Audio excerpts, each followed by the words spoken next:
సాధారణంగా ఆత్మలు పగబడతాయి అంటారు, కానీ ఇక్కడ మన రాఘవ గారు మాత్రం ఆత్మతోనే ఆత్మకథ రాయించి అందరినీ పగలబడి నవ్విస్తా అంటున్నారు. మరి ఆత్మకథ ఏంటో చూసేద్దామా? Let's welcome rocket Raghava along with his team. చిలక చందన పట్టు చీరే కట్టిందోయ్, చిలిపి చెకిలి మీద సిగ్గే పుట్టిందోయ్. సార్ నమస్తే సార్. మేడం నమస్తే మేడం. Hi aunty hi. ఏంటి బంగారం ఏమైంది? మొన్న బ్యాంక్ లో గొడవ పడ్డావేంటి? గొడవ పడలేదే, కొడితే కింద పడ్డాను. బ్యాంక్ లోకి వెళ్ళగానే పాన్ డీటెయిల్స్ అడిగారు. ఆకు అక్క సున్నం అన్నాను. సున్నం అనే లోపే బుర్ర కన్నం పడేలా కొట్టేశారు.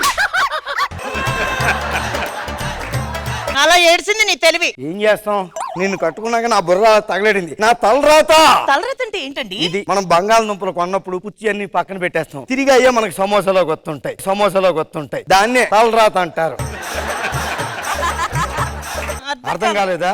పెళ్లి చూపుల్లో దీని ఫోటో 100 సార్లు పక్కన పెట్టా, అయినా దీన్ని తీసుకొచ్చి పక్కన పెట్టారు. ఈ రోజు నేను ఒక డెసిషన్ తీసుకున్నాను. మానేస్తున్నారా? జబర్దస్త్లో ప్రతి వాడికి 4 చివర ఉంటది. ఎప్పుడు మానేస్తాడా అని. యూత్ కి మెసేజ్ ఇద్దాం అనుకుంటున్నా. వాళ్ళందరి నెంబర్లు మీ దగ్గర ఉన్నాయా? నీకు దండం పెడతానే, నువ్వు పంచులు వేయకపోయినా పర్వాలేదు, కానీ ఇలాంటి పిచ్చి పిచ్చి పంచులు పాచి పంచులు వేయకే. మనం పుడుతున్నాము, పెరుగుతున్నాము, పెళ్లి చేసుకుంటున్నాము, పోతున్నాము. ఏదో తక్కువైందే. హైటా 7 మనకిచ్చే మార్కులా? చెప్పు తీసి కొడతా. నేను యూత్ కి ఏదో మెసేజ్ ఇవ్వాలి, దానికి గుర్తుగా ఒక ఆత్మకథను రాద్దాం అనుకుంటున్నాను. రాస్తారులే గాని దాంట్లో నాకు 2 పేజీలు ఉంచండి. 2 పేజీలు ఏం కర్మలే, ముఖ చిత్రం వేసి శ్రద్ధాంజలి అని రాయిస్తాను. హలో లోపలికి వెళ్ళా. ఆత్మకథ రాయాలండి, యూత్ కి మెసేజ్ ఇవ్వాల్సిందే. రాస్తా. ఇదిగో బాబు, లే లే లే లే ఉన్నాడా? అయ్య బాబు,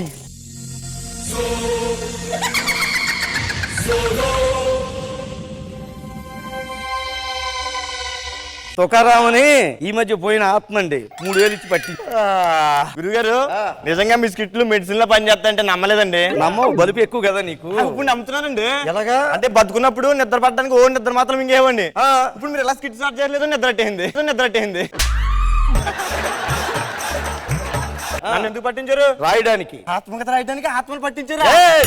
ఎవరి ఆత్మకథలు రాసుకుంటారు, ఇదంతా పాత పద్ధతే. నా ఆత్మకథ డైరెక్ట్ గా ఆత్మే వచ్చి రాయడం, అది ఎవరిదో ఆత్మ వచ్చి రాయడం ట్రెండ్. సర్లే గాని పెన్ను పేడు కాగితం ఎక్కడుంది?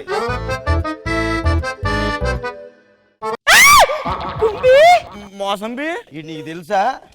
మీకన్నా ముందు నన్ను పెళ్లి చూపుల్లో చూసింది ఇతనే. నిజంగా పెళ్లి చూపులకు వచ్చావా? రాని చూసే చచ్చిపోయినాను. అవునా? ఎలాగో జాబ్ లో జాయిన్ అయ్యాడు కదా, ఇంట్లో పనులు కూడా చేయించేసుకుందాం. చెప్పు తీసుకొడతాను, ఏమనుకోండి ఇంట్లో పనులు చేపిస్తావా? నేను చెప్పేది దాని గురించే మాట్లాడతాను నీ దగ్గర. అది లోపలికి వెళ్ళి పని చూసుకో. అర్థమైందా? నా ఆత్మకథలో మొదటి అంకము, ఆ రోజు జూలై 24 ప్రపంచానికి పండగ రోజు. ఆ రోజు ఏం పండగ? నా పుట్టినరోజు. అది పండగ కదరా, భూమి మీదకి ఒక ఎంట్రీ దండగా. రాసుకుంటూ ముందుకు రా. జూలై 24 నేను రోడ్డు మీద వెళ్ళిపోతున్నాను. నా వయసు స్కూల్ పిల్లలందరూ కూడా రోడ్డు దాటుకుంటూ అలా. పిల్లలా నీ వయసు? స్కూల్ పిల్లలు. ఎక్కడి నుంచి ఒక లారీ సడన్ గా బ్రేకులు ఫెయిల్ అయిపోయి అదుపు తప్పి పెప్రపే. అయ్యో పాపం, ఆ పిల్లలందరినీ కాపాడాలని చెప్పి నేను సడన్ గా ఆ బిల్డింగ్ నుంచి ఈ బిల్డింగ్ మీదకి, ఈ బిల్డింగ్ నుంచి ఆ బిల్డింగ్ మీదకి, ఆ బిల్డింగ్ నుంచి ఈ బిల్డింగ్ మీద. ఇప్పుడు రోడ్డు మీద లారీ వెళ్తుంది, బిల్డింగ్ లో పని నీకు కొద్దిగా హీరోయిజం ఎలివేట్ చేద్దామని. సరే మొత్తానికి కిందకి దిగి సింగిల్ హ్యాండ్ తో లారీని ఆపాను. స్పైడర్ మ్యాన్ లో లేపేసి నీదని చెప్తావా? రియలిస్టిక్ గా ఉండాలి. రియలిస్టిక్ గా ఉండాలి. నా దగ్గర 3,000 తీసుకుని 6 నెలలు అయింది. నీ కోసం తిరగడానికి 5,000 ఖర్చు అయింది. నా డబ్బులు ఎప్పుడు ఇస్తావు? అదేనమ్మా. డబ్బులు అడగడానికి వచ్చినప్పుడేమో మోకాలు పట్టుకుంటావు. అదేంటి కాలు కదా పట్టుకుంటావు? నువ్వంత వంగలేవులే గానీ అదే ఇచ్చేటప్పుడు నమ్మకం లేదా, జబర్దస్త్ మానేసి వెళ్ళిపోతావా, శ్రీదేవి చెయ్యట్లేదా లేని కథలు చెప్తావు. ఇప్పుడు ఏంటి రాస్తున్నావురా? రియలిస్టిక్ అంటే ఈ కవుతావు. గుండుమూర్తి గారు ఈ రోజు వచ్చారు కదా, ఒకసారి ఆర్థిక కష్టాలతో గుండుమూర్తి గారి కుటుంబం రోడ్డు మీద పడిపోయింది. సరదాగా రాస్తున్నాను ఇందులో. అప్పుడు నేను ఆ రోడ్డుని వెళ్ళిపోతుంటే గుండుమూర్తి గారు నాకు ఎదురుపడి, ఏమండి రాకెట్ రాఘవ్ గారు, ఆర్థిక కష్టాల్లో ఉన్నామండి, 3 రూపాయలు ఇప్పించండి అన్నాడు. 3,000 తీసి కన్నీళ్ళు తుడిచి ఆయన జేబులో పెట్టి పంపించాను అనమాట. ఇక్కడ 3,000 అంతకంటే ఎక్కువ వీడు. చెప్పు తీసుకొని కొడతా. నువ్వు నా 3,000 ఇలేదనుకో, నేను కాదరా నిన్ను రోడ్డు మీదకి లాగుతాయేమని అనుకున్నావా? రాక అవకాశం వచ్చింది, పెర్ఫార్మెన్స్ చేశాడు, ఏమనుకోకండి. ఆయన రైటర్ కంటే యాక్టర్ గా డెవలప్ అయ్యారు బాగా. నా ఆత్మకథలో 2వ అంకం జబర్దస్త్. చేతన్ చేన్ తోడంతోన్ నీటి మొదలి పోనే పోన్. ఏమండి ఏదో ఆత్మకథ రాసుకోవాలి, ఆత్మ కావాలంటే మా ఆత్మను పంపించాను. 4 రోజులు అయింది, ఇంకా పంపరేంటి? ఏది ఈడు రాస్తే కదా, ఒక 1 నెల రోజులు టైం ఈయన రాయించేసి నీ దగ్గర పంపించేస్తా. తొందర పంపాలండి, అవతల మేము మళ్ళీ ఓ సినిమా ఒప్పుకున్నాం. జాంబీ జాంబీ మోసంబి జాంబీ వీడు కూడా పెళ్లి చూపులకు వచ్చాడా? మీ ఇద్దరికన్నా ముందు ఈయనే నన్ను చూడడానికి వచ్చింది. ఆడిదంటే బక్క ప్రాణం కాబట్టి గుండె ఆగిపోయింది. ఆల్రెడీ దెయ్యాలు పట్టేవాడు కాబట్టి నిన్ను దెయ్యం అనుకుని ఉంటాడు, అందుకే వీడికి ఏం అవ్వలేదు.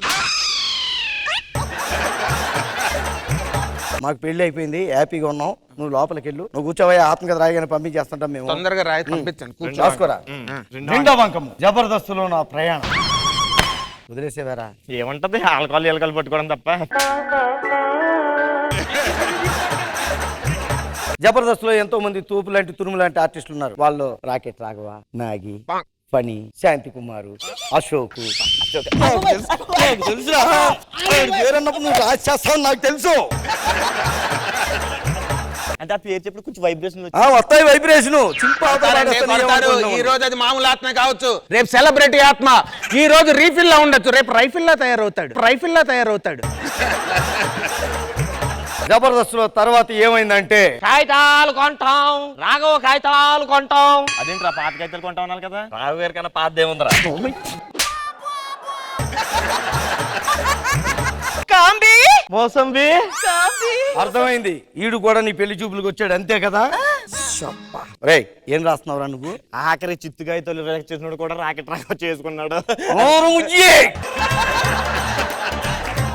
రే, నువ్వు ఎప్పుడు పడితే అప్పుడు ఈదురు అలా తిరక్కు, నాకు చాలా ఇబ్బందిగా ఉంటుంది. అయినా మీరేంటి సార్ ఇలా రాతే ఎవరు సార్ చదువుతారు ఆత్మ కదా? మంచి రొమాంటిక్ ఫీల్ ఉండాలి. మీ లవ్ స్టోరీ ఏదైనా చెప్పండి. మా పక్కింట్లో ఒక అమ్మాయి ఉండేది, మీ ఇద్దరం ప్రేమించుకునేవాడు. నీ ఎప్పుడైనా అమ్మాయి కనబడకపోతే ఆ రోజు అమ్మాయి పాలు కూడా తాగేది కాదు. ఇవాళ ఇంట్లో పాలేసుడువా? ఒకసారి ఆమె అందాన్ని చూసి తట్టుకోలేక పొగ్గన కొరికేసానని రాసుకో. కురికేసారా? కసిగా. దీనికి టైటిల్ ఏం పెడదాం? బయటపడ్డ నిజ స్వరూపం. Correct title.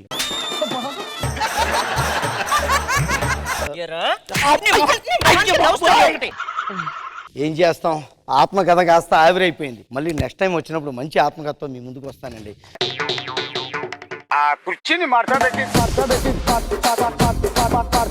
చంద్రజ మామ ఎలా అనిపించింది? రాఘవ గారు యాజ్ యూజువల్ అదరగొట్టేశారు. Thank you. మోహన్ క్యారెక్టర్ నాకు చాలా నచ్చింది. వీళ్ళిద్దరి గెటప్ అయ్యి బాబోయ్ అస్థి పంజరం లాగే ఉన్నారు మీరు. చాలా బాగా చేశారండి. కృష్ణ భగవాన్ సార్ బాగుంది. ఆత్మకథ ఆత్మకథ రాయించడం బాగుంది. మన నాగి హెయిర్ స్టైల్ పెట్టుకున్నాడినా శివ, మీరు ఫ్లోర్ అంక చూసి చెప్పినా కానీ డైలాగులు చాలా క్లియర్ గా చెప్పారు.